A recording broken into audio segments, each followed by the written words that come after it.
ఇక డీటెయిల్స్ చూస్తే అమరావతి రాజధాని నిర్మాణాన్ని వేగవంతం చేస్తూ ముఖ్యమంత్రి చంద్రబాబు నాయుడు కీలక నిర్ణయాలు తీసుకున్నారు.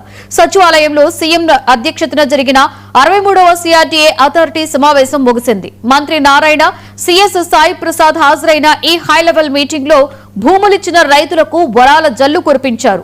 2024 జూన్ 12 నుండి ల్యాండ్ పూలింగ్ కి భూములిచ్చే రైతులకు ఏటా 40,000 రూపాయలు కౌలుకిచ్చేందుకు అథారిటీ గ్రీన్ సిగ్నల్ ఇచ్చింది. ఇది 10 ఏళ్ల పాటు అమలు కానుంది. జరీజు, మెట్టు భూములకు ఏటా కౌలు పెంచడంతో పాటుగా కొత్తగా పూలింగ్ కి ఇచ్చే రైతుల కుటుంబాలకు వ్యవసాయ రుణమాఫీ వర్తింపచేయాలని నిర్ణయం తీసుకున్నారు. రాజధానిలో ఇంటర్నేషనల్ స్కూల్స్ ఏర్పాటుపై సీఎం చంద్రబాబు అధికారులకు కీలక ఆదేశాలు జారీ చేశారు. సిఆర్డీఏ అర్బన్ అథారిటీ మీటింగ్ గౌరవనీయ ముఖ్యమంత్రి గారి యొక్క ఆధ్వర్యంలో జరిగింది.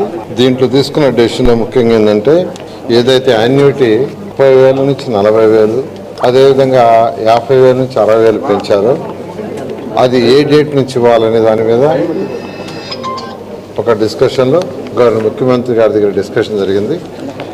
ఎవరైతే ల్యాండ్ పుల్లింగ్కి ఇస్తున్నారో 30,000 ఎకరాలు 34 ఎకరాలు ఇచ్చారో అక్కడ బ్యాలెన్స్ ఇచ్చిన వాళ్ళు కానీ, లేదా ఇప్పుడు ఏదైతే ఇంటర్నేషనల్ స్పోర్ట్స్ సిటీ కానీ, ఇంటర్నేషనల్ ఎయిర్పోర్ట్ కానీ, లేదా స్మార్ట్ ఇండస్ట్రీస్ కానీ ఏదైతే తీసుకుంటున్నామో వాళ్ళకి 30,000 నుంచి 40,000 పెంచేదాన్ని యాక్చువల్గా జూన్ 2024 12వ తేదీ అంటే ఈ ప్రభుత్వం ఏర్పడినప్పటి నుంచి 2024 జూన్ 12వ తేదీ నుంచి ఇచ్చే వాళ్ళందరికీ ఇచ్చే విధంగా యాక్సెప్ట్ చేయడం జరిగింది.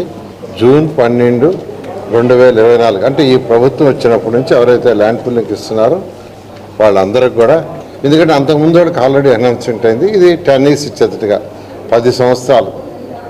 అయితే 14-19లో ఇచ్చిన వాళ్ళకి మరొక 5 సంవత్సరాలు పెంచడం జరిగింది. ఎందుకు పెంచామంటే గత ప్రభుత్వం 5 సంవత్సరాలు ఇక్కడ డెవలప్మెంట్ లేకుండా, ఒక ఇటుకరాయి పెట్టకుండా, ఒక తట్టి మట్టికుండా వదిలేసి వాళ్ళని అనేక ఇబ్బందులు, మానసిక శోభకు గురి చేసింది. కాబట్టి 5 సంవత్సరాల డెవలప్మెంట్ లేదు కాబట్టి వాళ్ళకి 15 సంవత్సరాలు చేశాము.